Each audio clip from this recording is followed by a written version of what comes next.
Action hero Biju 2 സിനിമയുടെ ബഡ്ജറ്റുമായി ബന്ധപ്പെട്ട് സംവിധായകനുമായി തർക്കമുണ്ടായിരുന്നുവെന്ന് നിവിൻ പോളിക്കെതിരായ പരാതിക്കാരൻ ഷംനാസ് AS. തീരുമാനിച്ചതിലും അധികം തുക ബഡ്ജറ്റ് വന്നതാണ് കാരണം. സിനിമയുടെ നിർമ്മാണവുമായി തന്നെ സഹകരിപ്പിക്കാൻ സംവിധായകന് താല്പര്യമില്ലായിരുന്നുവെന്നും ഷംനാസ് പറഞ്ഞു. ഇതിന്റെ ഷൂട്ടിംഗ് 2024 ഏപ്രിൽ 15 തുടങ്ങിയിരുന്നു. കേരളത്തിന് പുറത്താണ് ഷൂട്ട് സ്റ്റാർട്ട് ചെയ്തത്. ഇന്ത്യക്ക് വെളിയിൽ 2 ദിവസം ഷൂട്ട് ചെയ്തു. പറഞ്ഞ ബഡ്ജറ്റിലും അധികം തുക ചിലവായതിനെ തുടർന്ന് സംവിധായകനുമായി തർക്കം ഉണ്ടാവുകയും അതേ തുടർന്ന് അദ്ദേഹം പെട്ടെന്ന് ഷൂട്ടിംഗ് നിർത്തിവെക്കുകയാണുണ്ടായത്. പിന്നീട് ഞാൻ അറിയുന്നത് എൻ്റെ പേരിലിടുന്ന ഈ സിനിമ ഇതിൻ്റെ വിദേശ വിതരണാവകാശം പോളി ജൂനിയർ പിക്ചേഴ്സിൻ്റെ പേരിൽ ദുബായിലുള്ള ഒരു കമ്പനിയുമായി കരാർ ഏർപ്പെട്ട് അവർക്ക് ചെന്നൈയിലും AP ഇൻ്റർനാഷണൽ എന്ന് പറഞ്ഞ കമ്പനിയാണ്, അവരുമായി ഒരു കരാർ ഏർപ്പെട്ട് 5 കോടി രൂപയ്ക്ക് ഇതിൻ്റെ റൈറ്റ്സ് വിറ്റു എന്നാണ് എനിക്കറിയാൻ സാധിച്ചത്. 2 കോടി രൂപയോളം അഡ്വാൻസ് ആയിട്ട് കൈപ്പറ്റിയിട്ടുണ്ട്.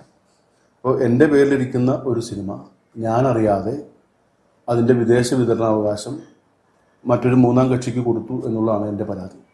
ഇത് വിശ്വാസവഞ്ചനയും. ജോസി, എന്താണ് വിഷയത്തിൽ സംഭവിച്ചത്? ഷംനാസിന് എന്താണ് പറയാനുള്ളത്? സിനിമാ നിർമ്മാണവുമായി ബന്ധപ്പെട്ട സാമ്പത്തിക തർക്കമാണ് കേസിന് കാരണം.